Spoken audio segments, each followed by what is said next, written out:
Баршаңызға қайырлы күн достар, менің каналыма қош келдіңіздер. Бүгін сіздермен өте дәмді болып шығатын, шек қарыннан дайындалатын шашпа палаудың рецептімен бөлісетін боламын. Дәміне енді сөз жоқ, өте керемет болып шығады. Сіздерге де жасауға кеңес беремін. Сондықтан да каналымнан алыстамай, видеомды соңына дейін қарап, тіркелуді ұмытпаңыздар. Ең алдымен қазанымызға майымызды құйып қыздырып жібереміз. Бұл тағамды палау қылып дайындайтын болғандықтан майын молдау құятын боламыз. Енді майымыз қызғанша жуамызды турап дайындап аламыз. Неке жуамызды дайындап алдық. Енді қатты қызып тұрған майға қуыратын боламыз. Жуамыз қып-қызыл болып қызарғанша жақсылап қуырып аламыз. Енді жуамыз қуырылғанша морковымызды дайындап аламыз.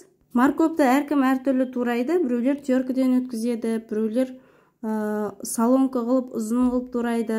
Әркім өзінің қалауы бойынша турай береді, ал мен дәл осылай видеода көріп отырғандарыңыздай турайтын боламын. Кейбір адамдардың палауы дәмсіз болып жатады. Оның себебі майға дұрыс қуырылмау деп білемін. Майға жақсылап етін барлығын дұрыстап қуырсаңыздар, дәмі керемет болып шығады. Менің әкем палауды жақсы дайындайды. Жақсы дайындайтыны соншалық тіпті студент кезімде түсіме де кірген. Әкемнің дайындаған палауын ал жеңдер деп бастай бергенде ұйқымнан оянып кеттім.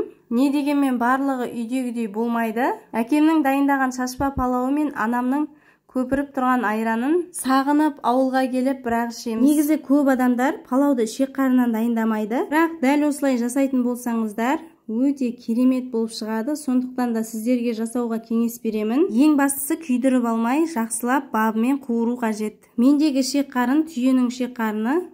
Кез келген малдың шек қарынын пайдалануға болады. Ал манты жасайтын болсаңыздар, шек қарынның тек ірі қараныкін пайдаланған дұрыс. Өйткені ірі қараның шек қарыны майлы, өте дәмді болып шығады.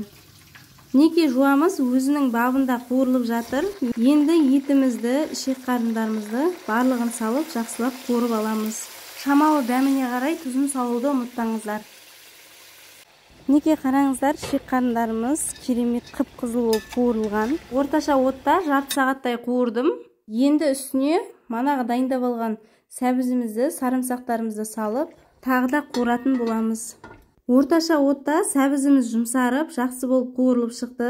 Енді үстіне қайнап тұрған суымызды құйып, шек қарындарымыз жұмсарғанша қайнататын боламыз. Енді күрішімізді дайындап аламыз. Шамамен 3-4 адамға жететін қылып, аз мөлшерде салдым. Бұл күріштер арнайы ыдыстарда тұрса да, 2-3 рет жуып салған дұрыс. Неке қараңыздар, шек қарындарымыз жұмсарып, күріш салатын уақытымыз болды. Енді бұл жерде ең маңыздысы күріштің суын көп құйып алмау. Көп құйып жіберсеңіздер, күріштеріңіз езіліп кетуі мүмкін. Видеода көріп отырғандарыңыздай, күріш шамалы ғана суға батып тұру қажет.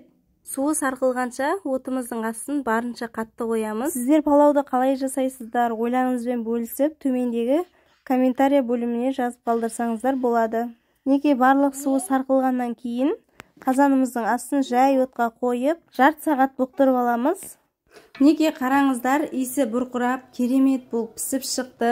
Енді осылай етімізді, шек қарынымызды бөлек алып, тек өзіміз болғасын, осылай барлығын турап дайындап апаратын боламын. Күйеуіме қатты ұнады. Сіздер де дәл осы рецептпен жасап көріңіздер, өте дәмді болып шығатынына 100% сенімдімін. Сондықтан менің каналыма тіркеліп, пікір қалдыруды ұмытпаңыздар.